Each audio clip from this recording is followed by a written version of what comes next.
Hey guys, Becky here with Design Bundles, and I'm super excited to personally welcome all my beginners. All right, all my Silhouette beginners, go ahead and take out your notebook, come to the front of the class, all right, because what we are going to talk about today, you definitely want to know.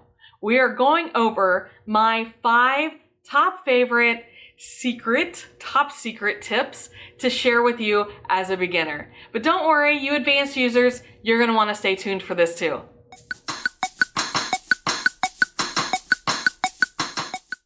Here we are in Silhouette Studio, and I just want to say I'm really excited that you guys have decided to give designing a try.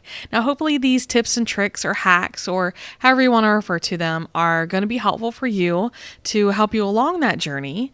The only thing to keep in mind is that some of these will be designer edition features. All right. Now, that's not to discourage you. If you have the basic edition, you still want to check this out because I'm always talking to you guys about these designer edition features.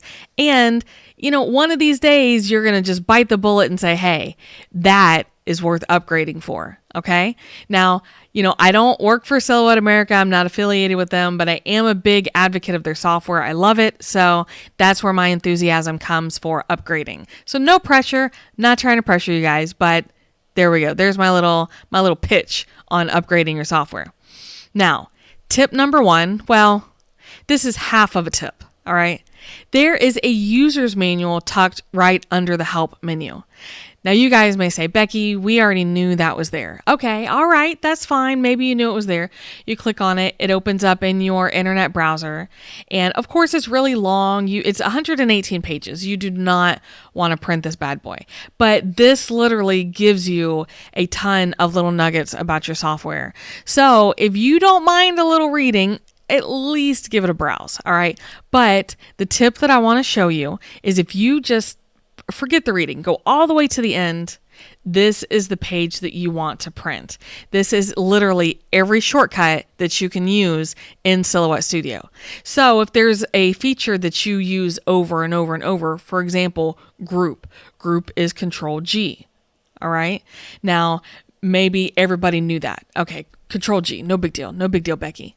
Did you know that you can duplicate by holding down your control button and clicking any directional arrow on your keyboard? All right, so I use that in a lot of my videos. Maybe you did know that one. Did you know that by hitting the letter M on your keyboard, you can turn your registration marks on and off? Okay. There are just a whole bunch of hidden gems right here that I can't stress enough. As you become proficient with Silhouette Studio, these will become more and more important because you will be doing so much, and this will shorten the time that it takes you to perform these simple tasks. Okay? Same thing. So you want to draw a rectangle. Instead of going all the way over there, choosing rectangle, just literally hit R on your keyboard and then draw your rectangle. You want to type out some text? All right, cool. Hit T on your keyboard. Then click on anywhere on the screen and you'll have a text box. All right, so this is probably the most important tip that I can give you because I am a huge fan of shortcuts. All right, so tip number 1, come find the shortcut menu, print this out, and I would at least highlight the ones that you use most often, and it will make your life a lot easier. Tip number 2. Now this is because I am a visual person. If you come to your page setup menu and you go over to your grid settings, this is where you can choose your show guides, snap to guides. We'll talk about that in a minute. Show grid and snap to grid. All right. Show grid, I keep mine turned off. I actually don't use the grid very much at all. But if I was going to use it, then what I want to do, I'm going to leave the spacing at 1 inch, but I'm going to change my divisions to 1. Now I literally have a grid that matches the grid that is on my cutting mat. This is something that I find really useful for beginners because beginners are always struggling to size their project, or they're struggling on placing their material on their mat, or where to cut it on their mat, or is their scrap of vinyl big enough? This could be the answer, you guys, all right? Because you can compare what you're using visually to what it looks like on the screen. And you can even go as far as to count these little squares and say, hey, no, that takes up 7 blocks, not 5. Okay, so let's talk about snap to grid and snap to guides. This is something that you often find by mistake. Let me show you. I'm going to draw a circle. Nothing important, no big deal. When I choose snap to grid, now when I move it, do you see how it's just moving in those 1-inch increments? It's literally snapping to the next block in my grid. And that frustrates a lot of people because they're like, hey, that's definitely not what I wanted it to do. That's okay. You just come in here to your page setup and you can turn it off and then you can freely move it again. All right. Now, guides. This is where you can pull down a guideline. Boom. Now, you can use your snap to guide. See how it lights up there? Snap to guide. This is extremely useful when you are lining up designs. All right. So if you need to have everything, lined up, or, I'm going to say, because there's the align menu. So I'm not saying that this is the only way you can line them up, but sometimes you're trying to line it up and it's not as easy as using the align menu and you're still trying to do it by hand. Pull down a guide. You can do the same thing from over here. Pull over a guide. You can actually, let me turn off the grid. You can show yourself a little intersection and it will snap to your grid. Now, of course, you can turn off snap to grid and it'll let you move it freely. But if you're trying to line it up, you may want to come in and turn on that snap to grid and then boom, there we go. So that was kind of 2 tips in 1. Because I showed you about changing your grid and your grid settings, and then I taught you about the guidelines.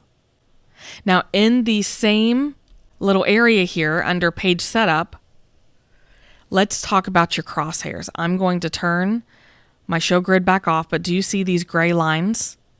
All right, again, just a really big beginner question is everybody turns them on by accident because it is a shortcut. All right, it's just the letter H on my keyboard. And at some point, most beginners will turn them on by accident if you have Designer Edition or higher. Okay. I love crosshairs. I leave the crosshairs turned on. I use them for alignment purposes. And I use them all the time. I use them a whole lot more probably than most people. But some people just really, guys, some people hate these crosshairs. And they can't figure out where they came from and they want to turn them off. Well, now you know. And if you followed tip number 1 and you checked out the shortcuts, it is H on your keyboard. All right. But now you know you can come into your page setup panel. Those are called crosshairs, and right here you can turn them on and off. Same thing if your ruler. If you have Designer Edition and you accidentally turn your ruler off up here and on the right, this is where you're going to turn it back on. So I think it's pretty cool.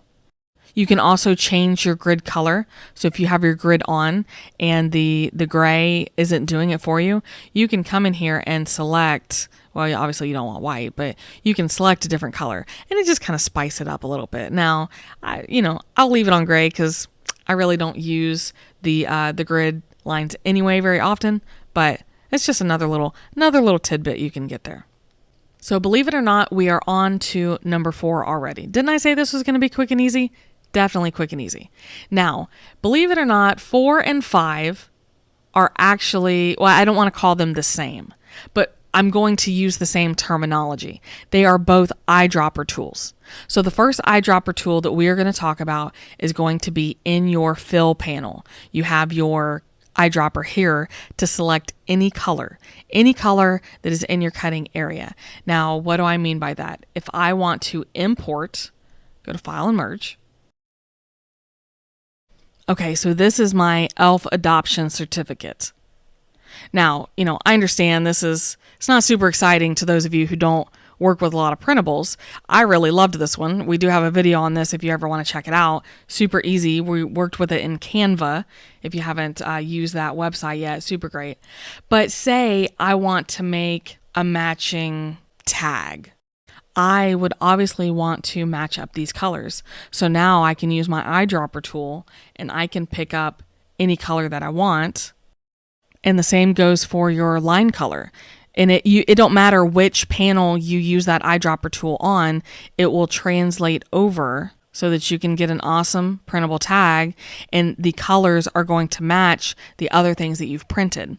Now, let me pause and just say that this doesn't affect vinyl. If you're cutting vinyl, HTV, anything like that, then, you know, the fill color and the line colors won't really matter to you. But if you're doing printables, this is really great, not only for printables and print and cuts and things that you're going to do with your Cameo, but if you're ever printing for sublimation, or you want to print water slide decal paper, or you're creating graphics that you want to save and use, I don't know, for your website. There's a million different reasons why you would want to match that color. In addition to that, since we mentioned website, if you come down here to advanced options, not only can you input your own color selection, all right, this is going to be your hex color code here.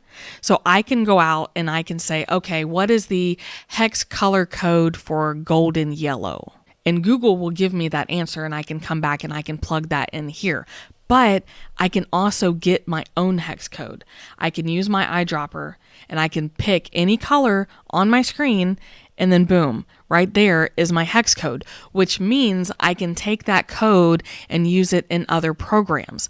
I design all my graphics for my website and everything right here in Silhouette Studio. So that's important to me because that hex code is how I keep all the colors consistent between graphics and icons and banners and buttons on my website. So very, very useful, not only so that you can go out and grab those colors, because you can translate those colors into other functions and features.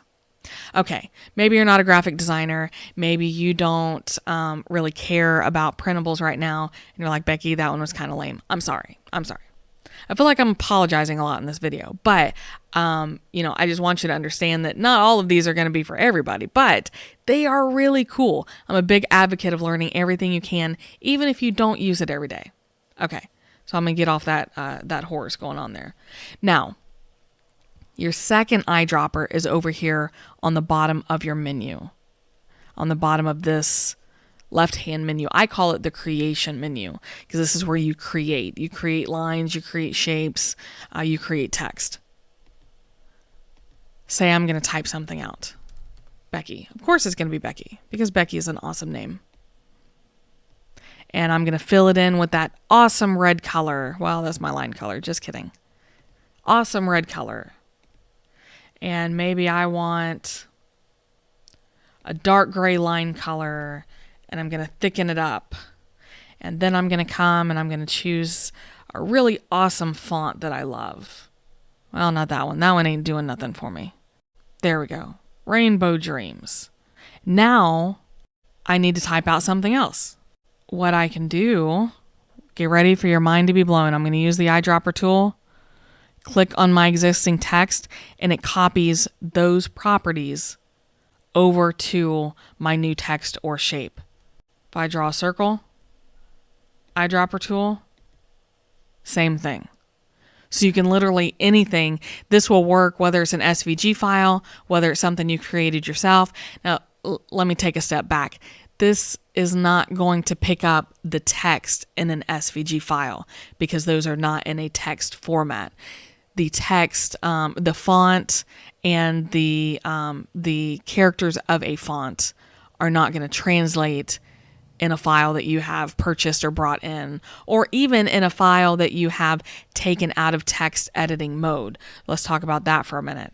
So if I change this to a different font, and then I ungroup it, and then I select this one and I use my eyedropper and click here, it's not going to change the font because I've taken this out of an editing format. So Silhouette Studio does not even recognize that as text. So I didn't want to go too far. I know that's a really cool tool and I use it a lot. Like I can't tell you how much I use that tool. But I just didn't want to overpromise you there. It works for your text and your font as long as it is still in a font/text format. Okay. All right. I dwelled too much on that. But that eyedropper tool, I mean, how awesome. I just really, here, let's make an airplane. I mean, who doesn't need an airplane, right? Boom. Done. All right, so I do have a couple more freebies to share with you guys.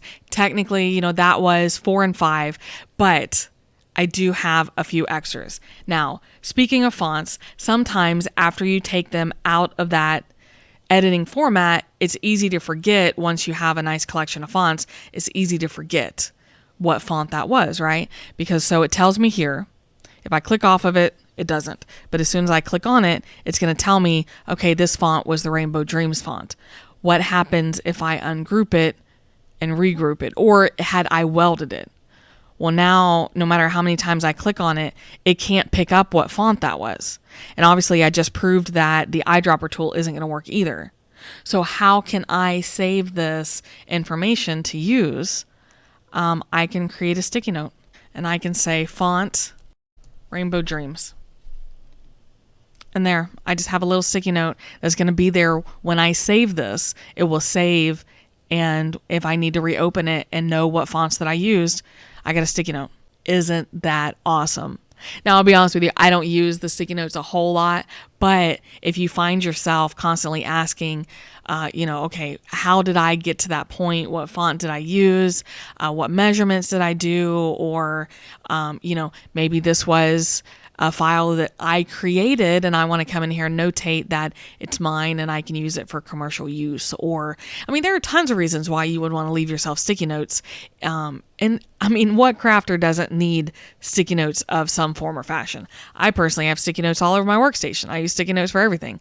But now I can have virtual sticky notes in my files in Silhouette Studio. All right, and last but not least, and I hate to tease you guys. I do. I'm not going to get too far into this one. But did you know that Silhouette Studio has a font creation tool? So this is where I'm going to leave you with the cliffhanger. All right. Now you guys need to make sure that you subscribe and get notifications for the channel, because one of our upcoming tutorials is going to be using the font creation tool to make my own font. You heard that correctly. I'm going to make my own font. So, all right, guys, let's go ahead and do the wrap up. All right, guys, now I wasn't lying, was I? That was, what did I count, 7? So I actually snuck 7 in there on you, but really great information. And I guarantee you that those are 5 tools that if you don't already know about them, they definitely need to take a spotlight in your upcoming crafting learn-a-thon, okay? Because we are always learning. It's always about learning. And I definitely want you guys to keep learning and growing with your silhouette. All right, guys, I'm going to wrap it up today. I really do appreciate you stopping by. Make sure you do your thing, like, subscribe, and share. That's how we keep growing the channel and how we're going to keep bringing you more awesome tutorials in the future. If you have any questions or comments, make sure you leave those below too, as well as any video requests for things that you want to see in the future. Thanks again, guys. I'm going to wrap it up, but I will see you next time.